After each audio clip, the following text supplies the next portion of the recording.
제가 이번에 다룰 부분 이제 두 가지인데 상품을 소싱하는 방법 네 가지 그리고 상품을 판매하는 방법 네 가지가 있어요. 뭐뭐인지는 제가 하나하나씩 다룰 건데 통상적으로 이 네 가지 안에서 다 해결이 된다라고 보시면 되고 이번 시간에 개념을 완전히 다 정리해 보시는 거 저는 아주 좋은 방법인 것 같아요. 시작해 볼게요. 우선 상품을 소싱하는 네 가지 방법부터 알아보도록 하겠습니다. 우선은 첫 번째는 국내 도매 사이트를 이용하는 방법이 있고요. 두 번째는요, 제조사랑 유통사에 대해서 영업을 내가 직접 가서 하는 방법이 있어요. 그리고 세 번째는 해외 구매 대행이라고 해가지고 혹시 들어보셨는지 모르겠네요. 주문이 들어오면요, 저도 재고를 안 가지고 있다가 저쪽에 있는 뭐 아마존이나 타오바오 이런 중국 사이트에서 구매를 바로 고객한테 보내는 거예요. 그러니까 어떻게 보면은 저는 중개를 하는 거죠. 이런 게 해외 구매 대행업이고, 네 번째로는 해외 소량 사입이라고 해가지고, 이게 뭐냐면은 그냥 말 그대로 해외에서 한 5개, 10개 미만 이렇게 주문을 해가지고 우리 집이나 창고에다가 재고를 두는 거예요.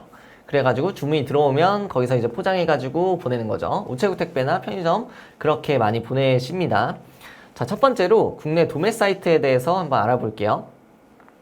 국내 도매 사이트는 여러 가지가 있지만 가장 유명한 거 세 가지는 온채널, 도매국, 오너클랜 이렇게 세 가지를 꼽을 수가 있습니다. 온라인 셀러, 여러분들이 이제 온라인에서 물건을 판매하려고 하는데 나는 정말 아이템도 없고 내가 어떤 분야를 좋아하는지도 잘 모르겠고 어느 쪽으로 내가 해야 될지 모르겠다. 하지만 커머스를 경험을 해보고 싶고 물건 사고 팔고 이런 거를 테스트를 해보고 싶다라고 한다면은 국내 도매 사이트를 강력히 추천을 합니다. 단점이라기보다는 이제 그 준비 사항들은 뭐냐면은 그 사업자 등록증이 있으셔야 돼요. 그래서 예비 창업자가 하기에는 좀 어렵고 아니면 지인분 통해 가지고 이제 사업자로 가입은 하셔도 되긴 합니다. 어쨌든 여길 가입해서 기업만 살 수 있는 그런 카테고리가 있어요. 좀 더 저렴하게 도매로 살 수 있는 거죠. 그걸 하기 위해서는 사업자 등록증이 필요하기 때문에 그게 다 된 상태에서 이 사이트를 들어가는 걸 추천을 드리고요. 여기서 어떤 상품을 소싱해야 될지 아무것도 잘 모르시겠죠. 그럴 때는 가장 처음에 해야 되는 거 뭐냐면은 잘 팔리는 상품을 소싱하려고 해야 돼요. 내가 팔고 싶은 상품을 소싱하려고 하지 마시고 베스트 탑 한 100 정도 있어요. 그런 것들 보면은 1등부터 잘 팔리는 제품들의 어떤 그런 트렌드들을 볼 수 있어요. 지금 가장 뭐가 제일 잘 팔리겠어요? 그렇죠. 마스크 같은 게 제일 잘 팔리겠죠. 그래서 보면은 마스크의 종류가 있어요. 뭐 KF94도 있고요. 아니면 여기 끈이 편안한 마스크도 있고요. 여러 가지 그런 상품들이 있을 텐데 그런 거를 내가 그냥 계속 날마다 보는 것만 해도 이게 시각적으로 보여지는 거기 때문에 조금 이해하기가 빠르다라고 보실 수가 있어요. 그래서 먼저 소싱해서 판매를 하면서 상품을 보는 눈을 기를 수가 있어요. 정말로 마스크가 잘 팔리는구나. 혹은 내가 뭐 장갑이나 양말을 팔아봤는데 이런 건 좀 잘 안 팔리더라. 왜 그럴까? 이런 식으로 생각을 해볼 수가 있고요. 실제로 제가 강의를 하게 되면은 이제 부업이나 뭔가 투잡하시는 분들이 되게 많으신데 이런 분들이 조금 손쉽게 할 수 있는 사이트들이고요. 또 물건을 구하기도 쉽고 판매할 때도 뭐 배송이나 뭐 그런 것들을 전부 다 여기서 해주기 때문에 내가 사실 터치해야 되는 부분들이 그렇게 많지가 않습니다. 자, 그 다음에는 제조사나 유통사 영업인데요. 제가 저번 시간에 꿀팁 하나 말씀을 좀 드렸죠. 이게 뭐냐면은 상품을 소싱할 때 국내 도매 사이트 너무 좋죠. 근데 이거는 좀 한계가 있습니다. 뭐냐? 나뿐만 아니라 다른 사람들도 다 판매하고 있잖아요. 그래서 유통과학연구회나 셀러오션 같은 네이버 카페를 보시면요. 신제품 유통 전시관이나 전시회 뭐 이런 식으로 이름이 있는데 거기에 가시면요. 만남의 장이에요. 그냥 저희는 셀러잖아요. 물건을 구하는 입장이고 그 유통사나 제조사 혹은 판촉물 관리하는 어떤 수입사가 있을 수 있는데 이런 곳에서 물건을 팔아달라고 글을 올립니다. 그러면은 거기에 상세 페이지가 있고요. 물품 공급가가 있어요. 그거 보고서 이 물건 제가 한번 팔아보겠습니다 라고 이제 이렇게 댓글 남기고 메일 보내면은 한번 팔아보세요 라고 해서 자료를 받을 수 있고요. 그 자료를 인터넷에 올려서 팔 수가 있습니다. 그러니까 어떻게 보면은 너무 쉬운 방법이지만 사람들 잘 모르는 방법 중에 하나였고요. 또 페어를 가는 방법도 좋아요. 지금은 여러분 그 코로나 때문에 사실상 이제 코엑스에서 열리는 어떤 핸드메이드 페어나 뭐 펫페어 이런 여러 가지 페어들이 문을 많이 닫고 있고, 또 간다고 하더라도 옛날처럼 이렇게 사람들이 많아가지고 이렇게 많이 참여하는 분위기는 아니기는 해요. 근데 우리가 불과 한 2년, 3년 전만 해도 이렇게 물건을 판매하는 사람과 물건을 구매하는 사람 이 둘이 만나가지고 뭔가 사업을 하는 케이스는 사실 다 박람회나 전시회밖에 없었어요. 만남의 장이 거의 없었죠. 온라인으로 어떻게 얼굴도 안 보고 물건을 팔 수 있겠어? 라는 게 그때까지만 하더라도 이제 대세의 어떤 생각이었어요. 지금도 조금 그렇기는 한데, 당연히 지금도 물건을 팔려면은 만나서 계약서도 한번 얘기해봐야 되고 서로의 생각에 대해서 나눠야 된다고 저도 생각하는 편이지만, 어쨌든 요즘은 유통과학연구회나 셀러오션도 많이 쓰기 때문에 그걸 추천드리고, 근데 나는 한번 경험을 해보고 싶다 하시는 분들은요, 그 삼성동에 이제 코엑스라고 있죠. 그 코엑스의 일정을 한번 보시면은 땡땡 페어들이 있어요. 그럼 여기 한번 가셔서 명함을 꼭 챙겨서 가셔야 돼요. 그 명함을 이제 나눠주면서 명함도 받으시고, 그러면서 이거 물건 너무 좋은 것 같은데 이 명함에 있는 메일로 공급가 한번 제안해 주시면은 저희가 좀 한번 팔아보고 싶다, 이렇게 얘기를 하는 거죠. 그러면서 이제 명함 다 돌리고 오는 거예요. 그냥 명함은 비쌀 필요도 없어요. 그냥 다 돌리면 돼요. 서로의 니즈에 맞춰서 진행되는 게 이제 사업이기 때문에. 그래서 전시회나 박람회 가서 직접 영업을 함으로써 좀 직접적으로 협상을 할 수가 있다는 거죠. 좀 디테일하게. 뭐 예를 들면은 지금 판매하고 있는 그런 채널들이 몇 개가 있고, 저한테 주듯이 다른 사람들한테 지금 몇 명한테 주셨냐, 뭐 여러 가지 그런 것들을 이제 논의해 볼 수 있고요. 여러분들이 이제 영업을 잘한다, 혹은 마케팅을 조금 한다, 어떤 성과나 실적, 포트폴리오 아니면 이야기거리가 있다 하시는 경우에는 이제 훨씬 대면으로 이제 영업하는 것이 조금 훨씬 나은 방법이겠죠. 자, 그리고 세 번째는 해외 구매 대행인데요. 이 해외 구매 대행은 여러분들이 좀 아시면 좋아요. 왜냐면 요즘에 또 트렌드라서 그 타오바오나 아마존에서 잘 나가는 상품들을 이제 번역해가지고 국내 쇼핑몰에 올립니다. 이미지 그대로 다 갖고 와가지고. 그리고 주문이 들어오면요, 해외에서 고객한테 주문을 해요. 그래서 나한테는 한 번도 재고가 안 오고요. 그 해외 사이트에서 그 고객의 배송 주소지로 가는 거죠. 배송이. 그래서 이렇게 시작이 되면은 그렇게 둘이서 끝납니다. 저는 뭐 하냐? 중간에서 주문 들어오면 발주 넣고, CS 들어오면 답변해주고, 이런 어떤 불량이나 CS 이슈를 해결을 해준다라고 보시면 됩니다. 이 경우에는 그 내가 물건을 보유하고 있다가 판매하는 방식이 아니다 보니까 중개 수수료라고 이야기를 해요. 그래서 이 중개하는 수수료가 주이익이다라고 봐주시면 됩니다. 그리고 해외 소량 사입도 있는데요. 그 알리바바나 1688 같은 경우에 보시면은 그냥 물건을 구매하실 수가 있어요. 외국인이. 이럴 때 이제 소량으로 사입을 하는 거예요. 그냥 한 5개, 10개, 10개 미만으로 보통 사입을 하시고, 집이나 창고에다가 재고를 미리 둡니다. 그러다가 주문이 들어오면 그냥 택배 박스를 내가 포장해가지고 이제 보내시면 돼요. 편의점으로 보내셔도 되고, 우체국 계약해서 보내셔도 됩니다. 그 재고 리스크는 있죠. 당연히. 이 5개, 10개가 생각보다 안 나갈 수가 있어요. 또 그리고 상품당 5개, 6개라기 때문에 하나, 2개는 부담이 안 되죠. 뭐 아니면 내가 쓰면 되니까 친구들한테 나눠주고. 근데 상품 종류가 한 10가지만 넘어가도 5개면 50개예요. 그러니까 엄청나게 이제 많아지는 거죠. 이런 것들을 감당하기가 사실 쉽지는 않습니다. 그래서 저는 처음에는 이제 해외 소량 사입은 사실 그렇게 추천드리지는 않아요. 이게 좀 늪으로 갈 수 있는 안 좋은 이제 방법이에요. 자, 이제는 상품을 판매하는 4가지 방법에 대해서 알아보도록 할게요. 우선은 아까 우리가 4가지 방식에 대해서 알아봤고, 그 안에서 어떤 식으로 판매할지는 이 또 4가지에 따라서 달라지는데, 첫 번째는 위탁 판매, 두 번째는 국내 사입 판매, 세 번째는 병행 수입, 이거는 해외 사입 판매라고도 이름을 부릅니다. 네 번째는 OEM 제조라고 하는데 그냥 제조하는 거죠. 이게 어떤 차이가 있는지 한번 알아보도록 할게요. 위탁 판매란 뭐냐면은 여러분들 다들 알고 계시다시피 상품 재고를 보유하지 않는 거예요. 그리고 이미지로 상품을 올립니다. 상세 페이지 혹은 사진, 국내 도매 사이트 이용하시면은 거기서 다 제공을 해줘요. 그래서 나는 그냥 올리기만 하면 돼요. 그리고 아까 봤던 어떤 그 도매국 이런 것뿐만 아니라 유통과학연구회나 오너클랜, 유통과학연구회나 셀러오션 이런 네이버 카페에서 영업을 하더라도 제조사가 미리 만들어 놓은 어떤 기본적인 상세 페이지들이 있어요. 그걸 가지고 그대로 올리면 됩니다. 그리고 주문이 이제 들어오면은 그때그때 상품 공급처에다가 발주를 넣는 거예요. 저희도 지금 위탁 판매를 많이 하고 있는데요. 주문이 매일매일 들어오지 않습니까? 그러면은 그 주문 양을 토대로 이제 매일매일 그 발주 시간이 있어요. 뭐 오후 2시 이전이다. 그러면은 1시 반까지는 메일로 뭐 주소지, 이름, 연락처 이런 걸 넘겨주는 거예요. 그러면은 그 상품 공급처에서 그 정보를 보고서 배송이 가는 거죠. 그리고 저는 이제 그 공급처에다가 공급가를 드리는 거고요. 그쪽 분들은 이제 공급가를 받으면 이제 오케이가 되는 거고, 저 같은 경우에는 고객이 나중에 구매 확정을 누르면은 저한테 돈이 들어옵니다. 그러니까 저는 상대적으로는 돈이 먼저 나가고 돈이 나중에 들어오는 거죠.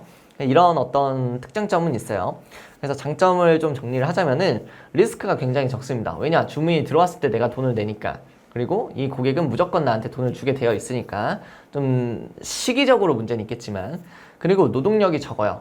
제가 택배 박스를 포장하고 보내고 이런 노동력을 할 필요가 없어요.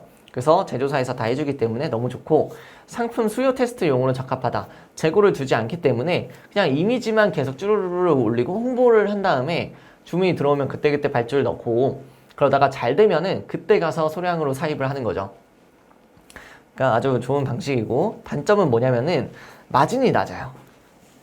근데 이럴 수밖에 없는 거는 택배 박스를 이제 포장하고 보내는 그 인건비나 어떤 노동에 들어가는 비용도 있고, 뭐 부자재나 여러 가지가 있잖아요. 택배비도 있을 거고, 이런 것들이 사실은 제가 컨트롤하는 게 아니라 이제 제조사나 유통사에서 컨트롤을 하기 때문에 뭔가 백마진을 남길 수 있는 구조가 거의 없어요.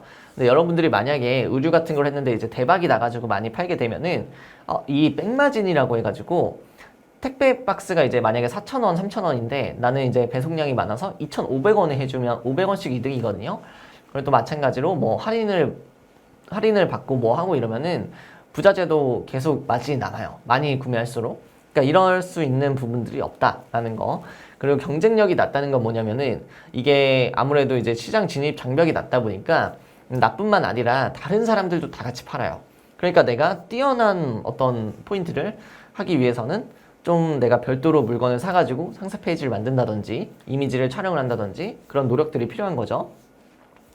지속 가능성 불리하다는 건 뭐냐면은 이게 사실은 이제 조금 이제 현업에 있는 많은 문제점들일 때 내가 잘 팔아도 결국 그 제품은 그 제조사나 유통사 거예요. 그죠?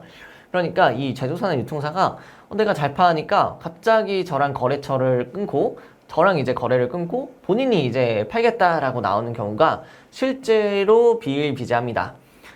실제로 이제 정말 많아요. 저희 수강생 분들도 이제 되게 많고, 이런 걸 방지하기 위해서 계약서를 쓰는 거지만 우리가 의뢰 입장에서 계약서를 쓰기가 조금은 이제 조금 어려울 수 있다는 점은 좀 현실적인 문제죠. 자, 그 다음에 국내 사입 판매 다뤄볼게요.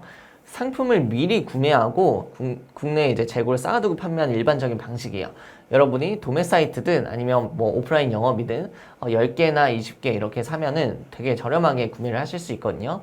그래서 이렇게 재고를 쌓아두고 나중에 주문이 들어오면 택배 박스 포장해가지고 보내시면 되는 거죠. 이런 경우에는 상세 페이지나 광고나 마케팅 여러 가지 여러분들이 이제 배워서 적용하는 시기예요. 국내 사입을 하겠다 하는 경우에. 그래서 제가 사실 이제 클래스 101이나 여러 가지 이제 온라인 플랫폼에서 다루고 있는 부분이 약간 국내 사입 판매라기보다는 이렇게 본격적으로 내가 사업을 전업으로 이제 하겠다, 혹은 내가 배워서 적용을 하겠다 하는 부분들을 제가 사실은 다루고 있거든요. 그래서 장점은 뭐냐면요, 품질이 좋죠. 왜냐면 내가 검수하니까.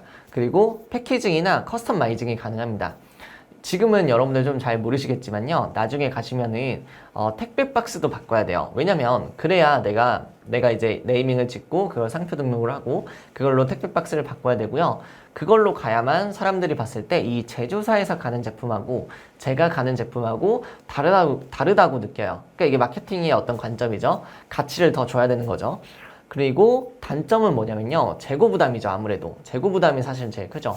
5개씩 사도 10개면 50개라고 했는데 10개, 20개씩 사면 제품이 뭐 2-3개밖에 살 수가 없고, 이 창고에 맡기더라도 계속 고정비가 들어갑니다.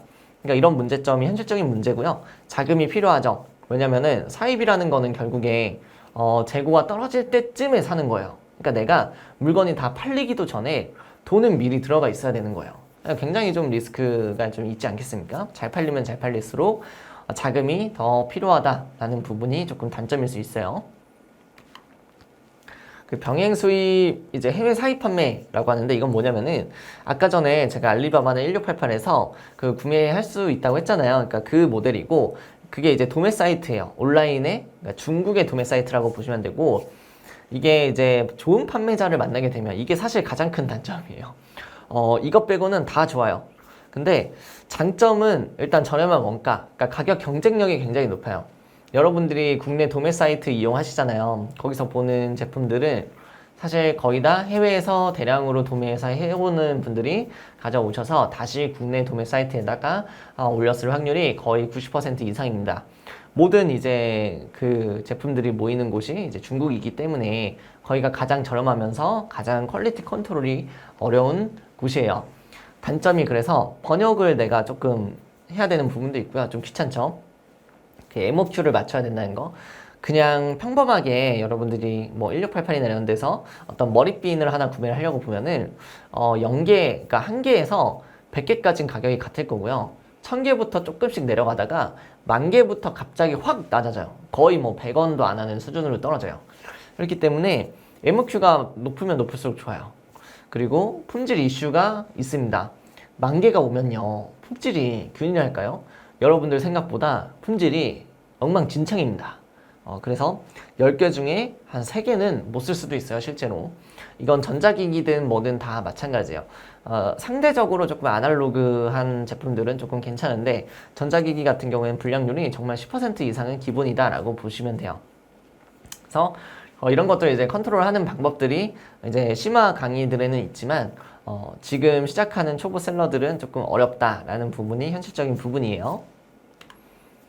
그리고 OEM 제조가 있는데요. 이 OEM 제조라는 건 뭐냐면 여러분들이 상품을 직접 디자인을 하고 공장에 의뢰를 맡기는 건데 사실은 하시면 안 돼요, 지금은. 절대 하시면 안 되고요. 많이 위험합니다. 그리고 할 필요도 없고요. 해야만 좋은 것도 아니에요. 사실은 그냥 정보를 알아두고 계시면 좋고요. 마케팅적인 관점에서 이게 흐름들이 있어요. 순서가. 프로세스가 있고 그래서 제조를 안 할 수는 없지만 한번 알아두시면 좋다는 의미에서 제가 가져왔어요. 공장에 의뢰해서 제조하는 방식인데 이게 앞서 여러 가지 방식들이 있었죠. 해외 구매 대행이든 사입이든 뭐 국내 도매 위탁이든 여러 가지 방식으로 판매를 하다가 검증이 됩니다. 즉 이 검증이라는 건요, 그 상품의 검증이라기보다는 그 상품성 그리고 시장성에 대한 검증이에요. 내가 어떤 특정 이 상품, 뭐 예를 들면은 캠핑 중에서 화롯대가 있어요. 내가 화롯대를 조사해봤더니 이게 점점 앞으로도 시장성이 커질 것 같고 또 경쟁자는 지금 많지도 않네. 그리고 디자인이나 이런 부분은 내가 좀 뛰어난 것 같다. 이런 경우에는 이제 제조를 들어가는 거죠. 계속 팔다가 비슷한 제품들을 팔다가 직접 이제 디자인을 조금 바꿔가지고 제조가 들어가는 거예요. 이렇게 들어가면은 상표권 등록부터 시작해서 패키징, 제작, 마케팅, 뭐 디자인 이런 모든 프로세스들을 전부 다 다뤄야 돼요. 그러니까 굉장히 좀 압박감이 좀 있지만 가장 큰 장점이 뭐냐? 나만의 상품을 판매할 수 있다는 거죠. 즉 브랜딩이 된다는 거고요. 브랜드를 만들 수가 있습니다. 내가 생각하는 이 상품에 대한 가치, 이 브랜드에 대한 가치, 이런 것들을 이야기를 해줄 수가 있고 또 이거에 맞춰서 홈페이지를 꾸미고 또 특정 상품들이 늘어날 수 있어요. 예를 들면은 제가 좋아하는 브랜드 중에 인케이스라는 브랜드가 있어요. 인케이스는 그 인체공학적인 것들을 살려서 케이스를 만드는 어떤 그런 전문 회사예요. 그래서 갤럭시 탭이면은 그 케이스도 있고요. 뭐 가방도 팔지만 뭐 맥북 케이스라든지 카메라 케이스라든지 케이스라면 케이스들은 전부 다 이제 팔거든요. 그러니까 이런 식으로 나만의 어떤 브랜드를 만들 수가 있고 그 안에 들어가는 라인업을 하나하나 만들 수 있는 게 이렇게 OEM 제조다라고 보시면 되겠습니다. 그러니까 단점도 명확하죠. 제조 비용이 많이 들죠. 제조 비용 같은 경우에는 정말 천차만별이지만 아무리 저렴한 어떤 식품이나 건기식을 하더라도 1,000에서 2,000 정도는 들어갑니다. 그리고 전자기기나 어떤 화롯대 같이 조금 부피가 크고 기능이 한두 개 들어가고 라운드가 져 있다든지 조금 디자인적으로 신경을 써야 되는 부분들이 있다면은 뭐 기본적으로 MOQ에 따라 다르지만 한 3,000에서 5,000 정도는 있으셔야 한번 MOQ를 찍어볼 수 있을 겁니다. 그러니까 어마어마한 일이죠. 그리고 마케팅 자금도 있으셔야 돼요. 이렇게 제조 찍으면 그때부터 바로 비용 발생이에요. 고정비가.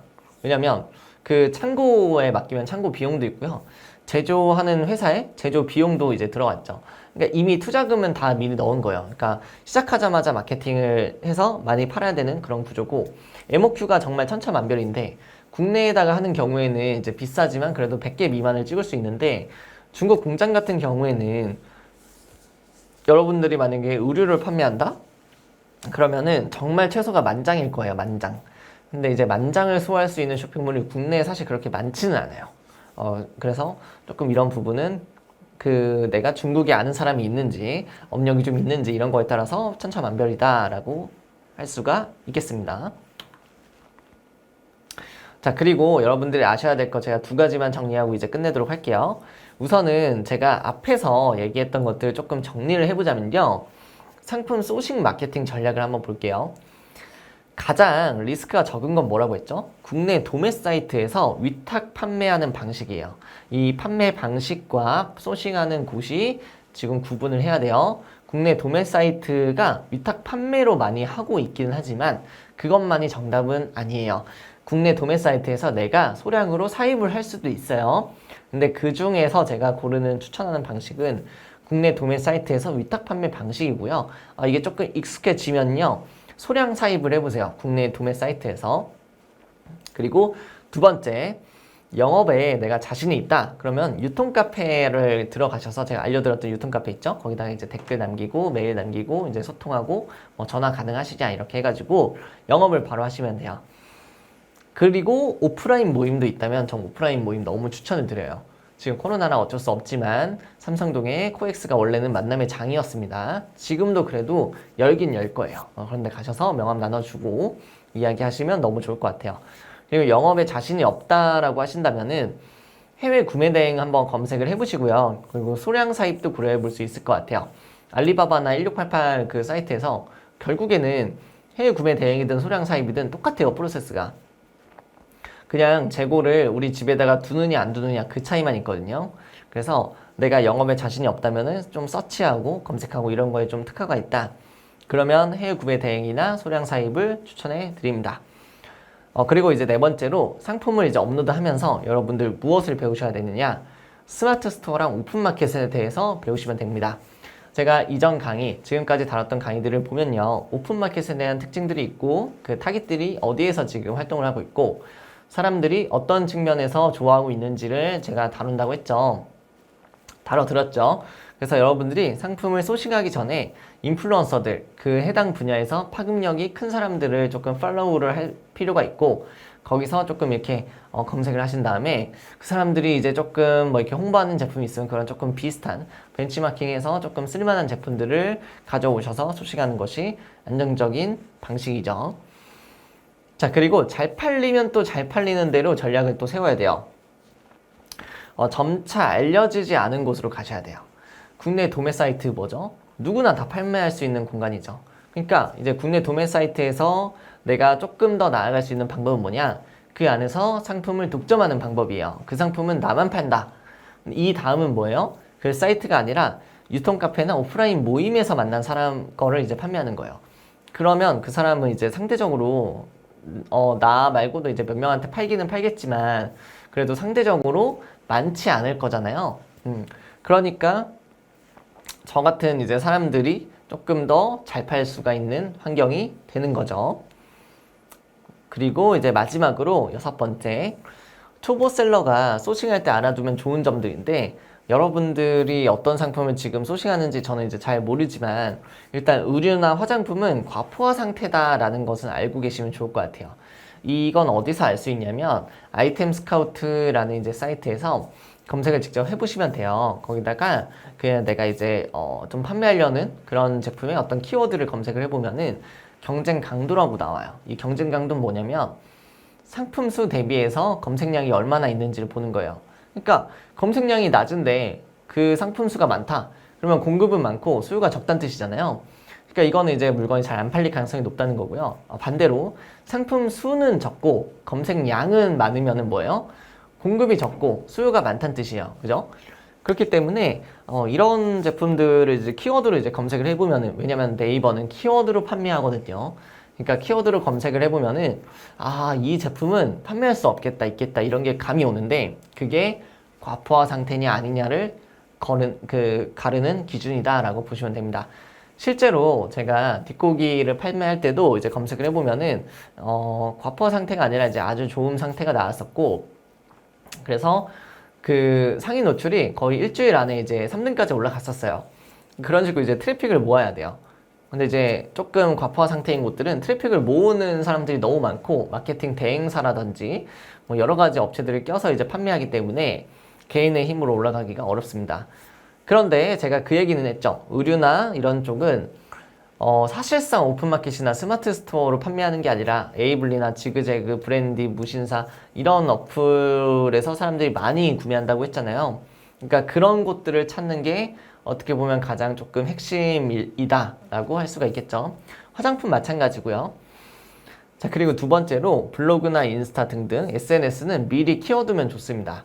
여러분이 어떻게 뭐 홍보를 하고 물건을 판매할지는 저도 잘 모르겠지만, SNS는 여러분의 상품을 홍보할 수 있는 거의 유일한 수단이에요.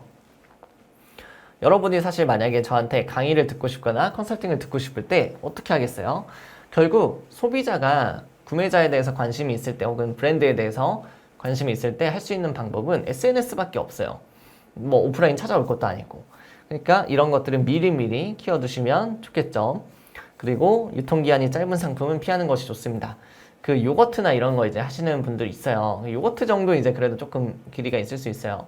근데 뭐 신선식품 이런 것 중에서는 그 유통기한이 짧은 상품들은 이렇게 이슈가 되게 많아요. 뭐 주말이 낀다든지 아니면 공휴일이 뭐 다가오는 추석 같은 거 있잖아요. 추석이나 설날 이런 날에는 거의 앞뒤로 일주일 정도는 또 못 팔 수도 있고, 또 판매했다가 괜히 이슈가 되는 경우가 많아요. 그래서 이런 제품을 일단은 피하는 것이 좋습니다. 그리고 사이즈나 색상 등이 너무 많은 상품도 있는데요. 사이즈 같은 경우에는 이제 신발 같은 경우에는 5 단위로 있는 사이즈들 있죠. 이런 것들은 현실적으로 어렵습니다. 이거 기업도 판매하기가 어렵고요. 색상도 마찬가지로 뭐 간단한 어떤 액세서리 하나인데 이게 뭐 빨주, 노초, 파남보 이렇게 여러 가지가 있으면은 이게 또 굉장히 좀 헷갈린단 말이에요. 발주 넣거나 그럴 때. 그래서 이런 것도 처음에는 피하는 것이 좋습니다. 그리고 여러분들이 많이 이제 놓치고 있는 부분이, 가격으로 내가 승부하려고 하시면 안 돼요. 내 마진을 포기하면 당연히 이익은 남겠죠. 그리고 일반 과세자보다 간이과세자가 부가세를 10% 정도 안 내기 때문에 그 10% 정도 가격 마진을 내가 남길 수가 있어요. 그래서 정말 저렴하게 판매하시는 분들 보면 거의 다 간이과세자거든요. 근데 사실 이런 분들이 거기서 가격으로 승부하기보다는 이제 가치로 승부를 하셔야 되는데, 가격으로만 승부를 하세요. 근데 그러면 마진이 남지도 않고 나중에 마케팅 비용 제가 뭐 여기 광고비 한번 써보세요 라고 했을 때 집행을 하기도 힘들어요. 그래서 최소한의 마진은 남기시고요. 오히려 이제 마케팅을 여러분들이 하나씩 배우셔서 적용을 하시면 가치라는 게 무엇인지 알게 되실 겁니다. AS를 해주는 것도 있을 수 있고요. 커피, 기프티콘, 포토 리뷰 여러 가지 것들이 있습니다. 그리고 마지막으로 마케팅 캘린더를 만들어 보는 건데요. 이건 뭐냐면은 여러분들이 추석이면 추석, 설날이면 설날, 5월에 어버이날이면 어버이날, 어린이날이면 어린이날 이런 식으로 그 캘린더를 미리 조금 보셔서 체크를 해 놓으시는 게 좋습니다. 내가 마케팅 전략을 짜야 되잖아요. 그러니까 미리미리 이런 것들을 알아두고 있다가 그때그때 프로모션이나 기획전이 들어가면 좋은 거죠. 그래서 실제로 저 같은 경우에도 주변 분들한테 5월에 이제 용돈 박스가 많이 나갈 거니까 4월부터 준비하셔라. 미리 만들어 두셔라. 재고도 미리 쌓아 두시고, 이런 식으로 수요와 공급 혹은 마케팅 전략에 따라서 좀 조절하는 방법을 알려드리고 있습니다. 자, 여기까지 제가 상품 소싱에 대해서 이제 다뤄보았고요. 앞에서 우리가 판매하는 방식, 그리고 이제 뒤에서 뭐 소싱하는 방법과 판매하는 방법을 이제 같이 정리를 해서 요약을 해드렸는데요. 여러분들이 이 정도 정보만 알고 계셔도 당장 상품을 판매할 때 지식이 없어서 몰라서 판매하는 경우는 없다고 보셔도 될 것 같아요. 그래서 상품이 준비가 되시면은 저는 마케팅을 한번 배워보시는 것이 좋다고 생각을 합니다. 자, 그러면은 이번 영상은 여기서 마무리하도록 하고 조금 쉬는 시간 가졌다가 이어서 다른 강사님이 조금 강의해 주시도록 하겠습니다. 감사합니다.